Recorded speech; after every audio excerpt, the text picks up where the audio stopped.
अगर आप अंग्रेजों से प्रभावित नहीं थे तो अंग्रेजों की बनाई दंड संहिता पिनल कोड आपने क्यों नहीं बदली? आदरणीय सभापति जी, अगर आप अंग्रेजों से प्रभावित नहीं थे तो अंग्रेजों के जमाने के सैकड़ों कानून क्यों चलते रहे?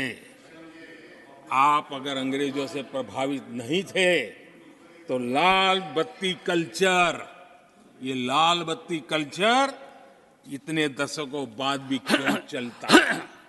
अगर आप अंग्रेजों से प्रभावित नहीं थे तो भारत का बजट शाम को 5 बजे इसलिए आता था क्योंकि ब्रिटिश पार्लियामेंट का सुबह शुरू होने का समय होता था।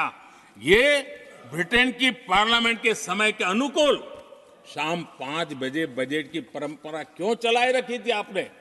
कौन अंग्रेजों से इंस्पायर था? पर आप अंग्रेजों से प्रेरित नहीं थे तो हमारी सेनाओं के चिन्हों पर आज भी गुलामी के प्रतीक अब तक क्यों बने हुए थे? हम एक के बाद एक हटा रहे हैं। अगर आप अंग्रेजों से प्रेरित नहीं थे तो राजपथ को कर्तव्य पथ बनने के लिए मोदी का इंतजार क्यों करना पड़ा? आदरणीय सभापति जी, अगर आप अंग्रेजों से प्रभावित नहीं थे तो अंडमान और निकोबार इन द्वीप समूहों पर आज भी अंग्रेजी सत्ता के निशान क्यों लटके पड़े थे?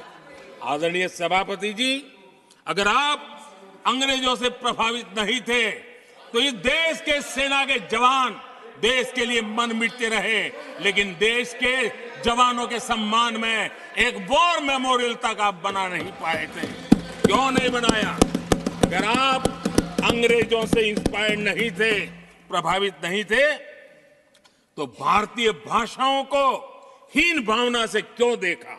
स्थानीय भाषा में पढ़ाई के प्रति आप लोगों की बेरुखी क्यों थी? आदरणीय सभापति जी, अगर आप अंग्रेजों से प्रेरित नहीं थे तो भारत को मदर ऑफ डेमोक्रेसी बताने में आपको कौन रोकता था? आपको क्यों महसूस नहीं हुआ कि दुनिया में?